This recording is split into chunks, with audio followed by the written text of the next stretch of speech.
All right, so we are very lucky to have Anthony and Ellen Wolf from the state of Connecticut's Office of Tourism and Marketing here with us. They've overseen the launch of Connecticut's new brand, Make It Here, focused on our state's history of creators, makers, innovators, and entrepreneurs. I have to thank Anthony for his wonderful partnership in envisioning what the 250th could be for Connecticut, his embracing the arts and culture sector as a huge opportunity for the state, and thinking about how we can all work together for tourism and marketing. Now they'll help us all think about how to spread the word about all the wonderful stories we've talked about today. Take it away. Thank you. Should I grab one of the handles? Yeah. Just pass them down. Cool. Check, check. Awesome. Hello, everybody. First of all, I just want to say yes. Anthony is my name. I know you're asking that. My parents were just sadistic people, so you will not forget that anytime soon. So my role at the state is I am the Chief Marketing Officer at DECD. So what that means is anything that has to do with Connecticut being a great place to live, work, and play, I oversee that. So that's the Office of Tourism, that's the Office of Marketing and Branding, and our long hands kind of touch a lot of different places. Actually, I'm going to pass it down before we jump in with the conversation. I'll let everybody introduce themselves and explain their backgrounds. I'll go next. I'm Liz Salvatore. I'm the Community Marketing Manager at Fox 61. So I deal with all of our community relations and event planning. Before I got into the marketing role, though, I spent almost 10 years in the newsroom as a producer and executive producer, TV editor, any sort of job that you would find in the newsroom. Give it up. Yes. Oh, I love that. Very nice. Hi, everybody. I'm Alex B. Taylor, lifestyle TV contributor here in Connecticut. Also a very big local supporter of local businesses. And you might see me talking about nachos at some point. I also am writing a nacho cookbook. So stay tuned and I will pass it over this way. Oh, thank you. Thank you. Wow, I have a great seat next to Nacho Guy. Nacho King. Yeah, I'm also thrilled I was able to jump up on this seat wearing what I'm wearing. So thank you for your support. I'm Ellen Wolf. I'm brand director of the state of Connecticut and gratefully work with Anthony. It's an exciting time for us. I have been with the state since somewhere between the dawn of time and the Ming Dynasty.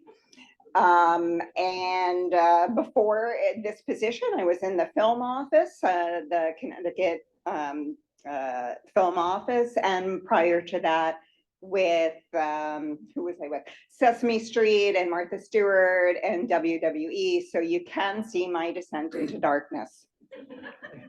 I just have to say, this is one of the most exciting times to be in this office and doing live, work, play sort of work and communications, because wow, we've come a long way, baby. Yeah, we're not still revolutionary anymore, so that's a good step in the right direction.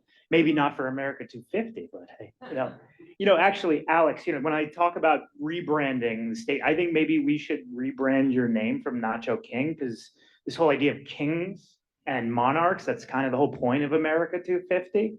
So overthrowing those shackles, so like maybe Nacho President. El Presidente de Nacho? No, I'll go for it. All right, sure. Whatever you want to go for. Let's go for it. I'm just saying. They call this pandering. This is pandering. No. So I think for the conversation today, I think what's important for us to think about with America 250 is our state's identity. Yes, it is the values of the founding of America, but I think it's the identity of Connecticut that matters, and the story that we are trying to tell individually as businesses, as organizations, as historical organizations, and how that collectively comes together to tell the world the story of Connecticut. I think we have a rich opportunity to do that. So as we look at our history, it's important for us to tie that to who we are today, and then to paint a vision for where we're going in the future. So here's a rough example of that to make it less abstract. Helicopters. Helicopters came up through Connecticut. We know the history of Igor Sikorsky and all that happened with his business. Sikorsky is today an integral part of our state's economy with production down in Stratford. And where are we going in the future with not just helicopters, but aviation manufacturing and innovation in general? I mean, a lot of folks don't probably know this, but we're about to go back to the moon with the Artemis missions. The spacesuits being made for the astronauts that will keep them safe on the moon are going to be made right here in Connecticut. So it is this type of story, this story of innovation and creativity, that it's important for us to be telling. And whether that's, you're an artist or a manufacturer or a homemaker or a police officer, there are so many ways for us to be telling this story with this overarching narrative of Connecticut being a state of creators, makers, innovators, and entrepreneurs. So let's hang our hat on that as our hook for storytelling, and then we'll take it from there. So I want to kick it off actually. So with Liz's rich background in earned media and Alex being both on TV all the time, but also doing a lot of his work in the digital space and social media, there's a very clear storytelling hook. And in my work with Ellen over the last year, Ellen's favorite thing to do is tell stories. And I think that that's the heart and soul of what this group here does. And I know many of you out in your organizations do the same thing. So I'll ask this question of everybody, and we could just each give the hook. So with the opportunity that we have today with America 250 and thinking about not only our identity as a state, but that narrative going forward, like from a pure tactical level, like what do you think are going to be the most impactful ways to share that here in the state and then beyond? I'll go first. So I have a feeling that events are going to be a very, very large part of this, not just large fireworks celebrations and things that we think of normally, but also huge cultural celebrations as well. So I feel like it will be really interesting to see all of these small museums here in the state be able to show off their part of history, and not just the part of history that happened 300, 400 years ago when that building was built, but the part of history that they have continued through this. And so I think the storytelling is going to be a mix of short and long form, and will be important to show, a little bit of the history as it's gone through the past 250 years, not just where we've ended up now. And I think events are going to be a really great part of that. And that lends itself to being incredibly visual, which is something that in a visual medium we need. We can't just tell a story without pictures, video, and sound. That's what TV news is all about, is about showing something beautiful, something incredible, something that people want to see. And that being able to preview those events will also be integral in allowing people to know about them, to get there, to participate. I love it. Thank you. I would say having youth involvement through social media, I think that's huge. And it would be a miss to not think about incorporating that into even the events and the celebrations. That is where we're going. But also too, after having been a part of the conference for the past 2 days and having 200 students in attendance, the voice of the youth is going to be such a huge piece. And I think it should be such a huge piece to tell that story, because hearing it from their perspective, I think will be exciting and engaging to so many people. Okay, so I'm going to throw out a word, experiential. And I want you to hold on to it, because I have to say something else and then I'm going to forget what the word was. So the other thing that I was going to say is I love, and I think it's most impactful when we can take a piece of history and then bring it forward and relate it to something now, because you can't dismiss it. So when we tell our story, just like the Artemis story, it was then and it's happening again now. Whatever it is the original story, the historical story, and how that has relevance or meaning now. And now I remember it was experiential, wasn't it? So we've had quite a nice grouping of things that we can do here, right? So one that's different, in addition to all of the others, is something you can be part of, create or make or experience yourself. I don't know what it looks like, but in doing all of the things this panel has just suggested, if it's something that students or we or a community can be part of, then I think it really speaks volumes and it makes quite an impact. Yes, so both Liz and Ellen talked about experiential. And look, you can throw hundreds, thousands, millions of dollars into advertising, and that only goes so far. When you extend that and you make it experiential, you make it matter. You actually allow people to feel, to sense, to be a part of it. And that's when it actually clicks. So I think that's a really important part. And going back, and I've been speaking with Jason and other folks about how we actually, from a holistic planning sense, look at this. And not just the marketing and advertising, but the important part is those events around the state. I think it's truly important for us to all figure out, how are we working together for that? Like, one of the things that we're actually doing right now, and this, I'm giving you this as an example and anecdotal, but to make it less abstract. So at the Big E, raise your hand if you know what the Big E is. Good, that's most of the room. Excellent. So we're actually taking the Big E building and we are transforming a significant piece. Sorry. We're transforming a significant piece of the interior. We're taking out probably a good 6 or 7 booths, making a massive open space in the center, which we want to be making experiential. So here's an example of some things that could go in. We're still solidifying it. What's the first thing you see when you walk in? I want it to be a massive jet engine. If it's not a massive jet engine, I want it to be maybe the Capitol building made out of Pez. Something iconic that's Connecticut, made out of something iconic made in Connecticut. Just something that makes it so very clear who we are. And then behind that, what we might have?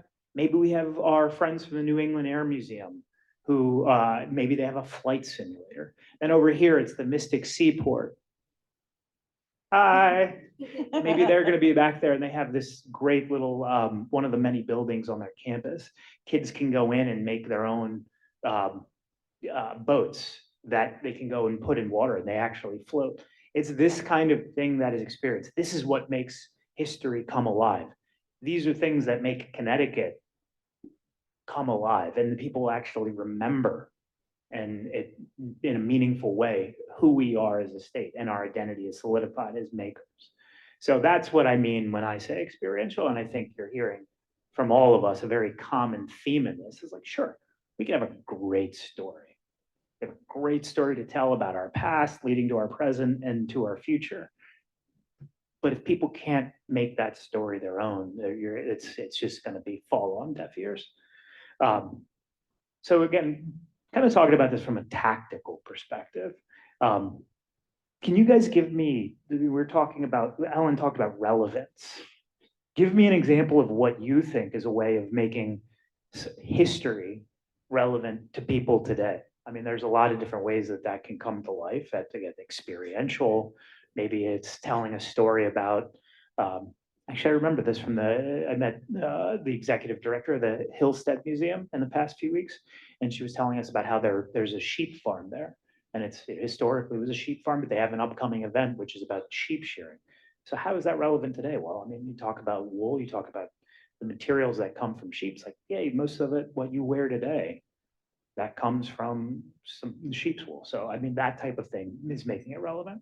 Liz, being with Fox 61, let me hear your thoughts about how somebody could tell a story about taking something that's historical and making it relevant for you guys, and that's maybe gives them a reason why you would want to report on it. So one of my favorite things to have always covered was those small little facts and nooks and crannies of Connecticut that not many people know about.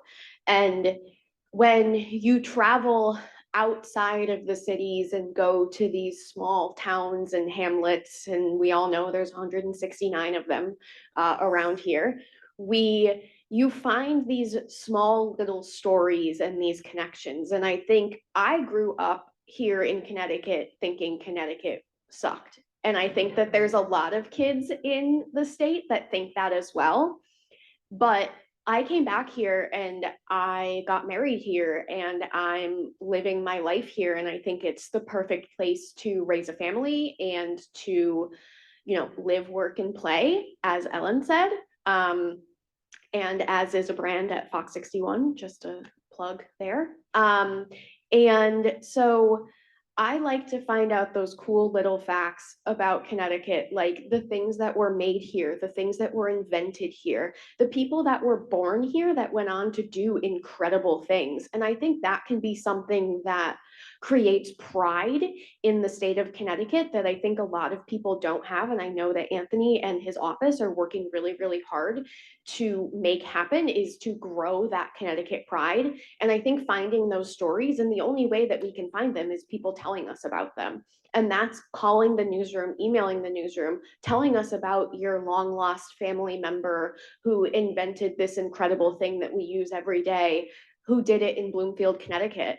And I think that's going to be something that we can really create these storytellings throughout that 250th year and beyond. And before that, I think it's something we can start doing now. Thank you. I would say, again, social media is just such a relevant way to share stories, whether it's Reels or TikTok. There are just so many things that can be done with that. When I think of a page like Connecticut Bucket List, who's a friend of mine, she's going out and finding all these things that you need to do in Connecticut. And I absolutely love that. And I think even when I do things with my page, I'm trying to find things that I've never done before or things that I didn't know about. And then when you said, Anthony, when you said Pez, I did do an adventure there because I just thought it was so, raise your hand. Did you know Pez was here in Connecticut, the factory? Okay, so most people knew that, but I did not, and this was a few years ago. And, we took the trip down and it was an amazing time just to think that's part of Connecticut history, which, I also think in very food centric ways as well. So tell me tell me where that pie was created, or tell me where this was created. But I think that's social media is such a great way to share those stories, and that reach is huge. The reach is huge. Pass it over. I agree with my esteemed colleagues. Sometimes it's helpful when focusing, what do I say, what do I do, what do I think about, what is meaningful to me, is to think about quality of life here and what that means to you, and break it down of what you're enjoying and where that came from. There is so much here to be proud of and to love and to enjoy. There is so much access. There's so much diversity in terms of location and people and history and opportunities. These are incredibly exciting things. Not every state, and less have all of this plethora of opportunity and acceptance. And when you look at telling a story, maybe a social media or what you have to say, maybe when you look at it through that lens, it'll help you really get to the crux of what makes you happy and why that happiness, why Connecticut is a theme of that happiness. It helps it along. Yep. So one of the things that we need to remember in terms of marketing, again, we've talked about experiential, we've talked about advertising, we talked about social media. One of the biggest things that often gets forgotten about, and this is most easily the thing that spreads furthest and the cheapest thing that you can do, word of mouth. So here is the big question, and I think this is where we all have an opportunity to help one another and work together. It's how do we create kind of engagement? How do we create relevance wherein we give something that people will want to share? Whether that's on social media, whether that's just with their friends at a dinner party and saying, you gotta go do this. From you guys' perspective, what is that thing? Don't jump in for, yeah. It's a hard question. And then I'm warning you guys, I'm gonna reverse town hall this, so I'm gonna ask you all. So I'm gonna, yeah. What is that thing right now? Yes. That you really want to do in Connecticut? Is that? Well, how are we creating engagement? Like, what's the thing that we can do to get the public to care? I mean, I'm lucky enough, I think, to have a platform on several different news stations throughout Connecticut. And I think that that's my opportunity to share things that I'm learning about, share things that I don't think other people know about. And I think when you have a platform of that nature, you use that for good and you use that to help other people. So again, yes, word of mouth is huge. And I think when you have an opportunity to help someone or help raise awareness about something that you think other people don't know about, again, huge. That's a huge thing to do.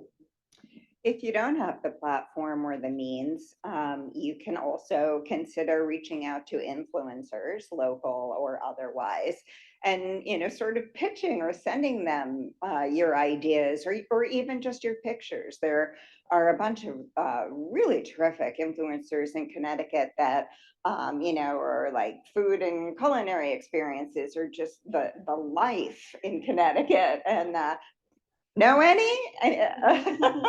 But it's an idea if you feel that maybe it's not within your wheelhouse to do so. Obviously, you can start wonderful dialogues about what you like about Connecticut or your experiences with your friends, but reach out to those influencers. With that said too, I would say just something to keep in mind, if you're on Instagram, it's very easy to send a DM to a reporter that you might like or someone that you watch every day and say, hey, I have an idea. This is something, would you mind reaching out to your producer, or do you have an email for the producer of the show that you're on? And generally, the reporters are so helpful because they want to have that story covered. And they're always looking for new stories and new ideas to share. So I think that was a big tactic for me, even a few years ago, when I wanted to start doing showcases on air. I reached out to Taylor Kinsler and said, I have an idea for this. Can I cover the top 5 places to eat in Connecticut? And we got approved from the producer to do it. So, and from there, it was easy to do that with the rest of the stations. So I'd say, yeah, start with a DM. It's so simple. Ask for an email, ask for the producer's email. Huge. The producers, if you didn't know, are the bosses of what goes on to TV. And as a bossy older sister, that is why I ended up in that job.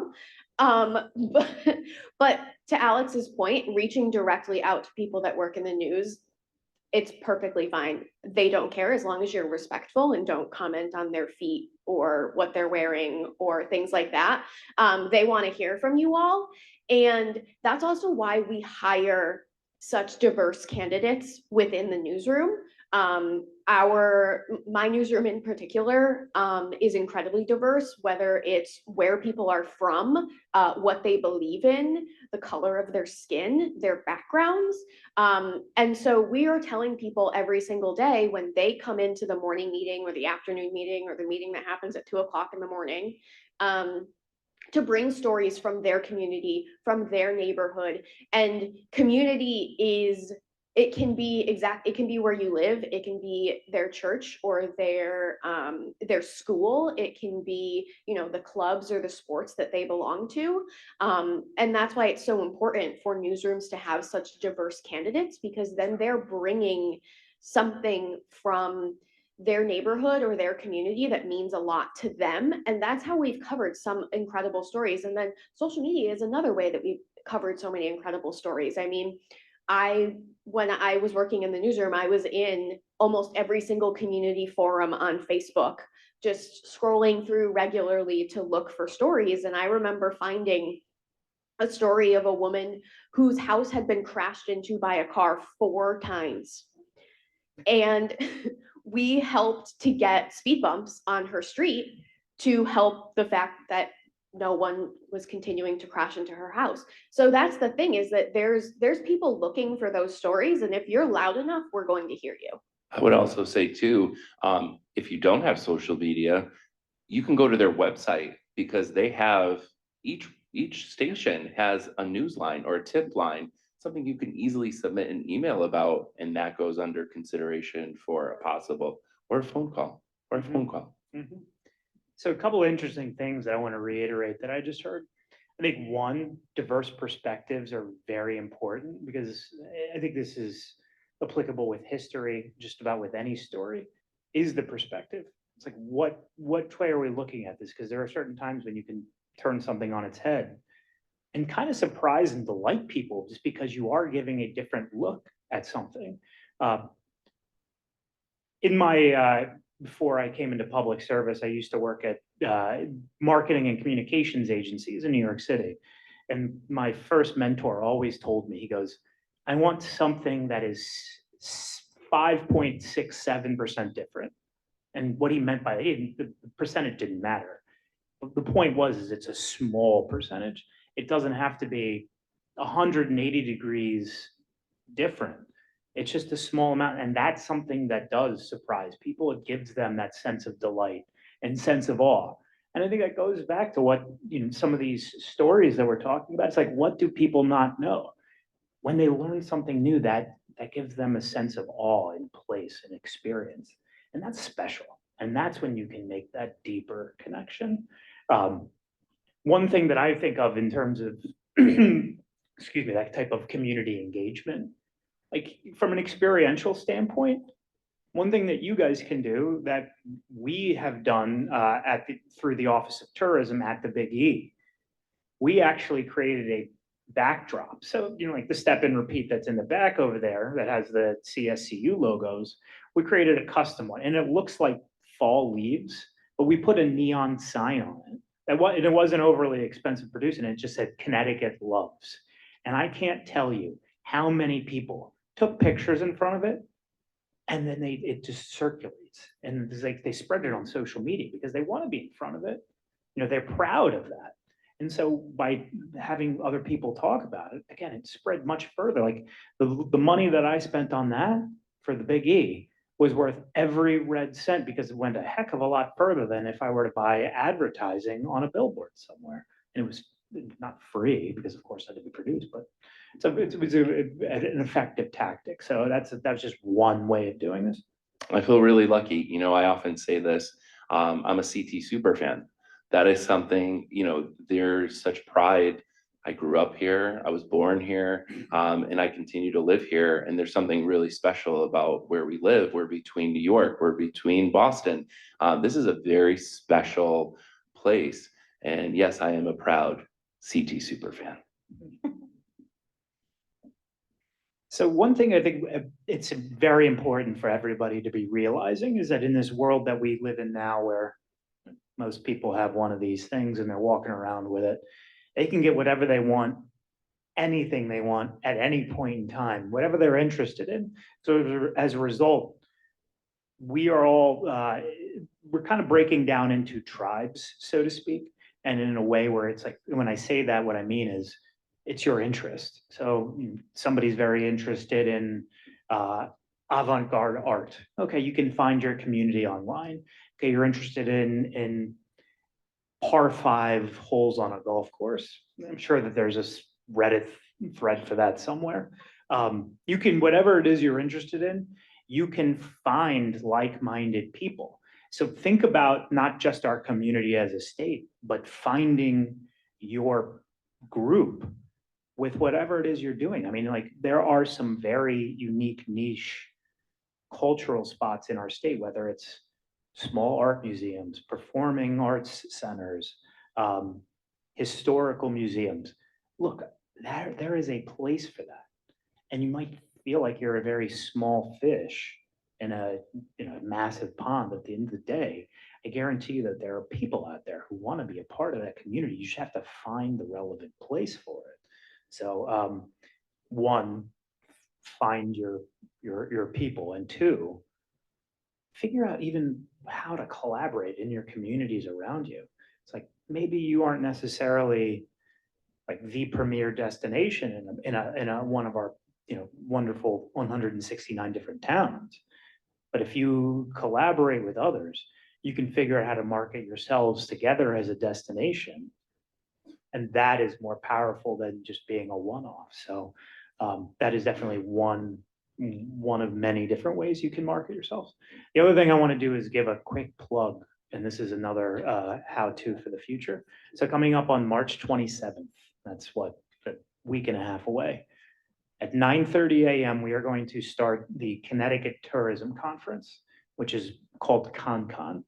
This event will be a half-day event. It'll end about 12:30, 1 o'clock, and there'll be a light lunch served afterward.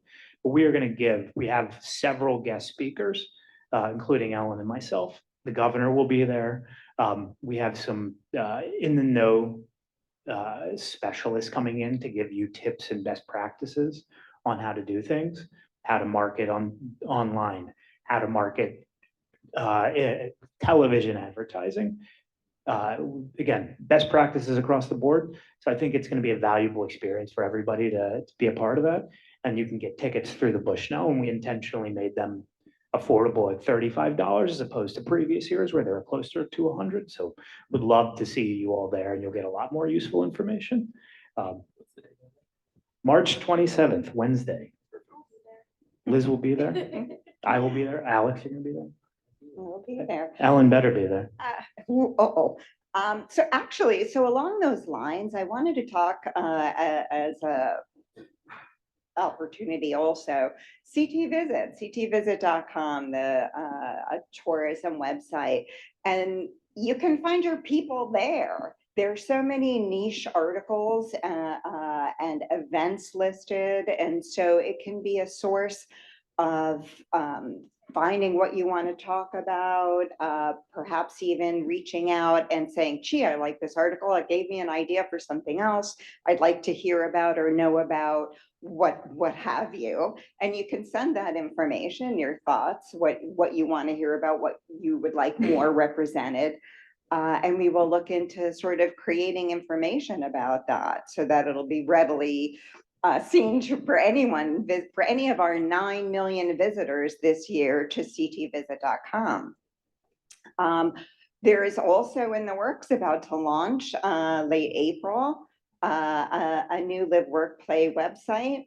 And it tells first-person stories of many of the things that we've been talking about here, in people sort of pivoting their pathways in Connecticut, the opportunities that are here that enable them to live the life that they want to, find the career that they want to, and it's all in first person information, quality of life, experiences, and it speaks to all of us, and you just may also find that of interest. And if there is a person that is doing something really interesting, career or family goal, family or life goal, do let us know, because we like to hear their stories, and we want you to hear their stories of what they're up to and how Connecticut kind of helped them achieve those wishes and goals. So we're going to turn it over to you guys for any questions you might have for any of us. Scott has the microphone, so I'm gonna pass the mic to Matt here for the first question, and if you've got some written down, I'll come and grab them while he's asking it. Thanks, Scott. Yeah, Scott is also my son. I used to look like that. Matt Warshauer, CCSU. I have a suggestion for you and a question. One is when I co-chaired the Connecticut Civil War Commemoration Commission, for those of you who belong to organizations and want to get your word out there and get your stories out, one of the things that we did that worked amazingly well is we met with, especially the Hartford Courant, but other local news agencies, way ahead of time and literally gave them a bullet point list of stories with attachments, when possible, of sources. Or said, if you come and see us, these are the sources that we have. And the current ran with, over the 4 years of the commemoration, ran with almost every single story we provided them, and ran with them in a big way. So the more you could package the things that you want and provide them to your local papers, so that, you know, everybody, I'm busy, right? So the more you can give them a package, the more they're gonna write up, and the way that you can frame how you want the story, the better off you're gonna be, right? So my question is, I was around when Still Revolutionary, you mentioned it at the end, came out. One of the things about that campaign is there was no discussion of it and that branding with the actual history community, right? So everybody in the history community saw this new branding of Still Revolutionary, we all went, oh, all right, we can get around that. So with that sort of concept in mind, I'm wondering, to what extent is DECD going to help us in terms of marketing America 250? And how can we, and can Connecticut Humanities and the 250 Commission work together in a synchronous way to create a concerted message that's out there? And what, I mean, right, we know it's all about the monies. What kind of monies are going to be dedicated to this effort? I'm the wrong person about the monies, because the governor who was here this morning, that is the right person for the monies. I've been working closely with Jason and Cindy and the folks on the committee, which I'm also a member of the marketing and tourism subcommittee. And we have established a robust plan and how, if we do receive the funding, that will happen. Let's put it this way. If it happens, I think we're going to be in fantastic shape. I think we can kick off the next day as soon as the money hits the account. If we don't, what we will do through the Office of Tourism is we will create a special sub-page within CT Visit about 250, and we'll basically bolt onto it. It's not going to be nearly as robust as the effort that we've planned out. But at the end of the day, it won't completely fall on deaf ears. You know, my budget, our team's budget, it actually was just proposed to be increased for the first time since, well, governor came in office in 2019. Statewide marketing budget has been 4.25 million every year until last year. They increased it to 4.5. And this year he's proposed to increase it to 5.5. So we'll see where the legislature comes back on that on April 5th. Hopefully they are behind it. So with that, a little bit of increased funding, yes, we'll be able to expand our reach in terms of advertising. We'll be able to throw a few dollars behind adding on America 250 to that. And I think it'll be a very similar experience. You can tell us about your, on your individual organization or business webpage. You could say something special about America 250. We'll even create an entire subsection of events for America 250. So that way people know. But at the end of the day, we're going to have to create a much more integrated effort, but we at least have a program, a platform that we know that works. So again, at the end of the day, it's all about the Benjamins, baby. I wanted to make a comment about the first comments that you made about packaging, which is super, super important for us. We're moving at lightning speed constantly with an ever constricting amount of people. And so being able to have a package together of the visuals, this is what you're going to see when you get here. These are the kinds of people that you're going to talk to. Telling us about it ahead of time, but then also reminding us constantly, because it's pretty much a prerequisite to work in news that you have severe ADHD. And so we need to know, we need to be reminded several times of things, and you're not going to annoy us, believe me. They're actually going to thank you. They're going to thank you. They are because, going to thank you. If it's not written down, I'm not doing it. And if it's not on my calendar, I'm not going.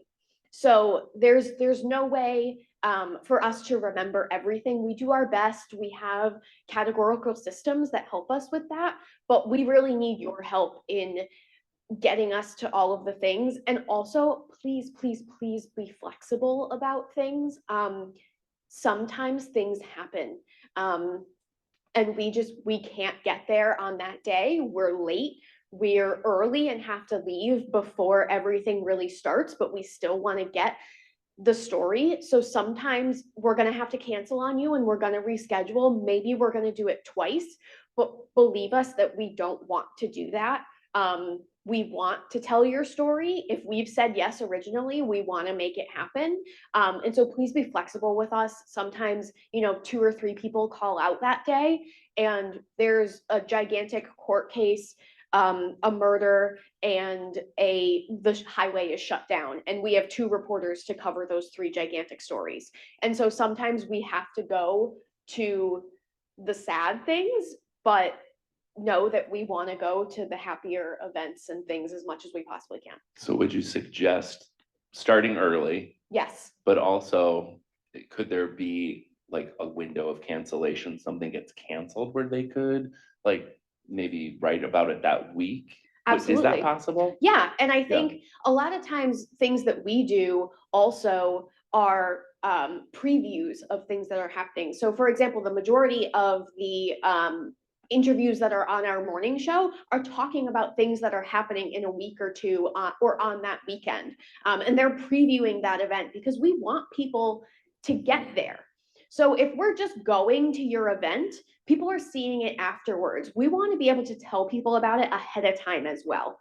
And so letting us know well ahead of time so that maybe we can get you on that morning show or we can mention you on the morning news so that more people know about it, rather than really, really focusing on us getting there. Because if you think about it, if we're there, then no one's knowing about it beforehand. So it's really more important to get your story out there beforehand than us show up afterwards. Our esteemed chair of the co-chair of the America 250 committee, Jason Mancini, has a question. Or he's given us the hook. It's one of the 2. It might be both. Thank you all. There's a couple of things that's been said, and I do want to make a little bit of an offer here on behalf of the commission to be a conduit through which many of you could operate and connect. And I think part of this goes back to the earlier conversations around why does a particular story matter and how can it matter more?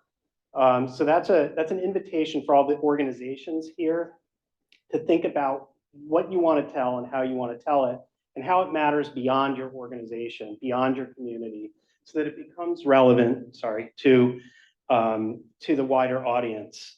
And we can certainly, as a commission, help coordinate that and think through strategically what those bullet points might be to connect your story, perhaps to other stories. We have some great stories, and there's a really great fabric in Connecticut that we can start to advertise. And I think so that's an invitation to all of you. The invitation to all of you is to think beyond Connecticut, right? So not just reporting to Connecticut residents, but how do we market these amazing stories outside of Connecticut to draw people here to share that experience? I can think about certainly IKEA in the back at Mystic Seaport has a great new forthcoming exhibit on Indigenous and African American stories in Connecticut, in this region. It's going to be incredible. It's an opportunity to sort of really pitch Connecticut to an outside audience. So it's an invitation, I think, to you and to you. Yeah, I think that's a very important point. I mean, it's connective tissue that keeps us all together. And despite the fact that, as I was saying before, we are kind of balkanized and fragmented because of the digital landscape, and we retreat into our nooks and crannies of interest, there is something bigger. At the end of the day, we are part of a general human race, and there is this humanity that does connect us, and it's the stories that can bring us together. And that goes back to cavemen in caves drawing paintings on walls. So like, what is that story? And you will find somebody out there who can connect to it. got a bunch of questions right here, so we'll try and get through some of these too. Will Connecticut have a special marketing campaign for the 250th? And if so, what will the focus be? So going back to the original thing, I said, yeah, it's all about the Benjamins. And so if we do get that, yes, there will be. I think it will be very similar to our current marketing campaign with Make It Here. Maybe not the same words, but the same type of message, same identity. Connecticut is a state of makers, creators, innovators, and entrepreneurs. We're a powerful force for good in the country. So how is it that our history and where we've been has contributed to, has helped, not only Connecticut, but driven progress for our country, driven progress for the world, and pushed us today, and will continue who we are today? How will that drive us into the future? How are we going to continue innovating and making the world a better place around us? So I think that will be the consistent theme, and that works well with a lot of the values and core themes of the commission itself. So I'll give a shout out to the Connecticut Museum. They've recently rebranded, and when they did that, they put together an excellent launch video. I thought that video did a great story of telling a past focus story about who Connecticut is. And I think we can kind of bolt onto that, be able to connect that to the future. We do have another question from the floor here as well. Shoot. Hi, thank you. Just want to ask a question and also make a comment. So the comment is, the highways in Connecticut are a great way to get the Connecticut message out. Like the highway rest stops. It's not just for locals, people going very long distances stop there. And I've seen some really terrific, large, blown up photos of different Connecticut sites. Some of them are labeled, some of them aren't. There's a terrific Mark Twain House one that someone who was not from Connecticut might not recognize as being the Mark Twain House. So we could put up a lot of those. We could put up that whole, like a visual version of Still Revolutionary or Make It Here. We could put up a lot of, splashy visuals for that in those places, because whole busloads of people stop there and look at these things. And it's really a way to get the message out about Connecticut. And as a small plug to the Connecticut Tourism Group, I happened to be in one of those once during a trip, and a whole busload unloaded while I was in there. And the women were saying, "Oh, this is so much cleaner than New Jersey was." Connecticut people appreciate that one. Anyway, and my question you might have on a slip of paper up there. I wanted to ask how the committee, the America 250 Connecticut Commission, is coordinating nationally with the national group, and is there a way to market Connecticut nationally with the whole year of festivities? All right. So one, I want to say thank you for the kind words about our rest stops. Appreciate that. Yes, there are images throughout all of these. This is actually a little bit more nuanced than you might expect with all the different. So there are rest stops, there are service plazas, and there are welcome centers all throughout the state on our highways. We, from the Office of Tourism, only have control over 6 of them. And those we are actually in the process of revamping, and we're putting TVs in them as opposed to static pictures, so we can put whatever the heck we want on there, which is very great. Other ones are actually privately leased through DOT, and we have no say of what goes in there. So we're working on collaborating and getting that figured out. So, and the cleanliness is always nice.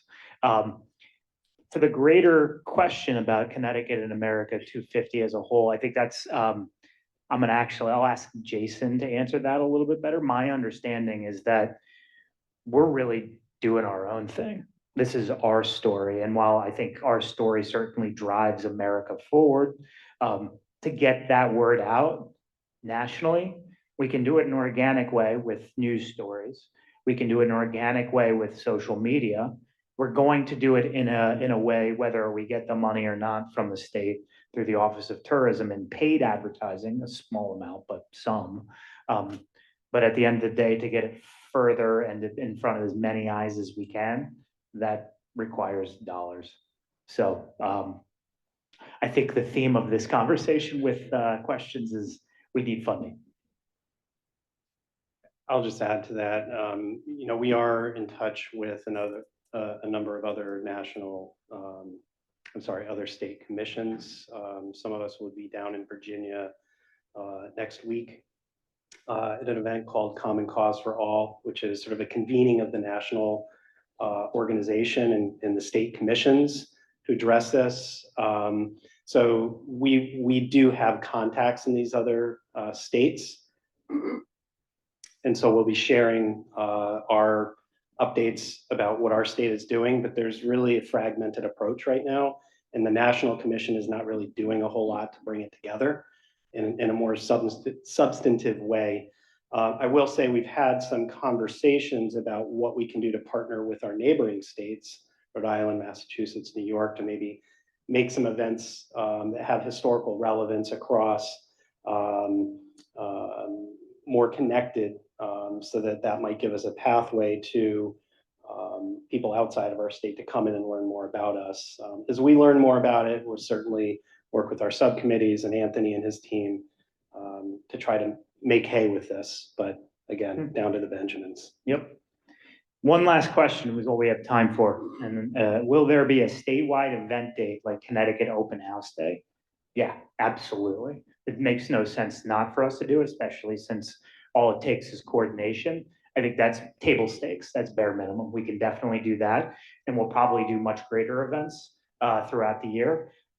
As part of our more robust plan, you know, should we get funded as we'd like, one of the things that we are going to do is to have grants for events, and that hopefully will be distributed regionally. And so that those grants can go out to individual organizations or groups or municipalities to be able to put on their own events and celebrate their own unique cultural history within our greater Connecticut story.